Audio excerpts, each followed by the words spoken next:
Hello everyone, I am Abhishek Sharma, and recently a news was flashing on the news channels that India has changed its FDI policy. Now, why did India change the FDI policy? There is a very specific reason behind that I will be dealing in the later section of the video.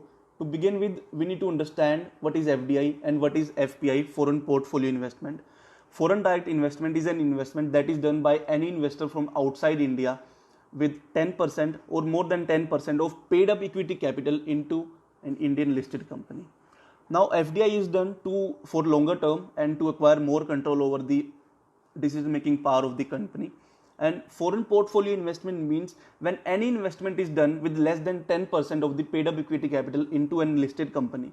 Now, FPI is done for the purpose of gaining profits, selling of the shares when the price of the shares go up in the market, and sell them and just go back by earning their profits. So this is the purpose of FPI. So now let's get into the main topic. Why did India change the FDI policy during this time when the coronavirus is hitting the world? There is a very specific reason for that. People's Bank of China, which can be compared to RBI in India, purchased around 1.75 crore rupees of shares in HDFC. Remember, I am talking about Housing Development Finance Corporation, which provide loans for housing facilities, and not the HDFC Bank.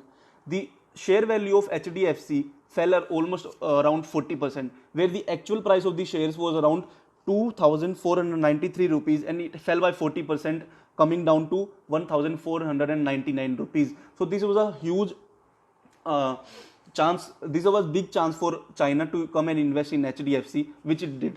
So now let us understand what kind of notification has been given by Ministry of Commerce and Industry. So this segment is basically divided into two parts. One will be dealing with present condition, and the second part will be dealing with the revised condition. So the present condition says that almost every country besides two countries, Bangladesh and Pakistan, can bring in FDI in India from an automatic route besides the prohibited sectors. That means atomic energy and defence.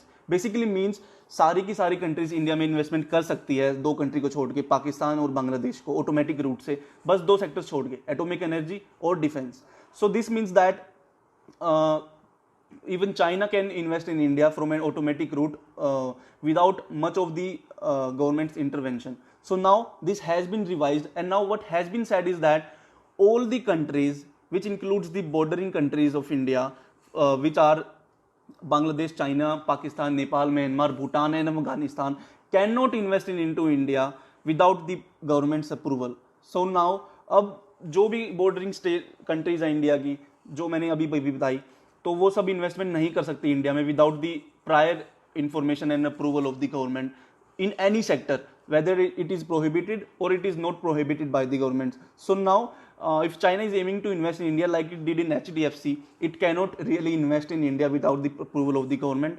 And now why is China doing such things? Because China is willing to invest in European countries as well, and it's not only India who is changing the FDI policy. Germany, Italy, Australia, many countries are changing the FDI policy because almost all the economies in the world are shattered, and China is still able to cope up well, and the Chinese companies are willing to invest in different parts of the world. And why India is opposing this kind of thing from China is because it will impact the sovereignty and also the decision making power of the Indian companies and Indian government as well. So now to avoid this kind of situation in future and this kind of predatory investments, even the opposition leader Rahul Gandhi has praised this step that has been taken by the Modi government. And also China has over 3 billion dollars of foreign exchange, which it is willing to invest in different parts of the world. So this has been this is the change that has been brought from the notification that has been released by Ministry of Commerce and Industry.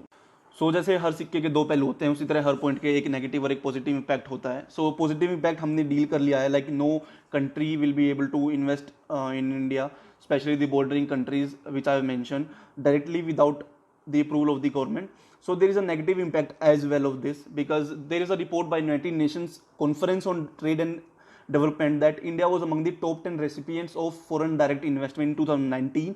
That was about $49 billion. That was a big number. So this will impact the greenfield as well as the brownfield investment in India. Greenfield investment basically means जब एक company newly setup होती है, it need funds from investors from India as well as from abroad to deal with its various activities.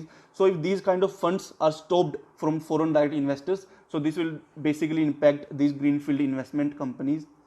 And brownfield investment means when a company has already been set up in India, it needs fund to regulate its various activities which it hasn't been able to cope up. So these kind of investments will basically be hindered. For example, छोटा सा example लेते हैं Xiaomi का.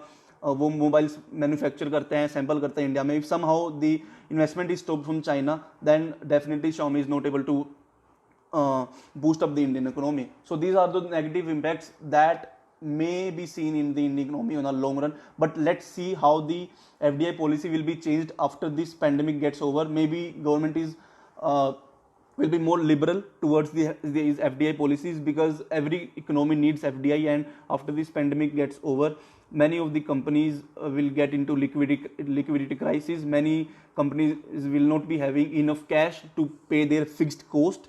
So this will be that will be seen in the later stage of the 2020. So till then, let's meet in next video. Until then, like, subscribe and share to my channel. Thank you everyone.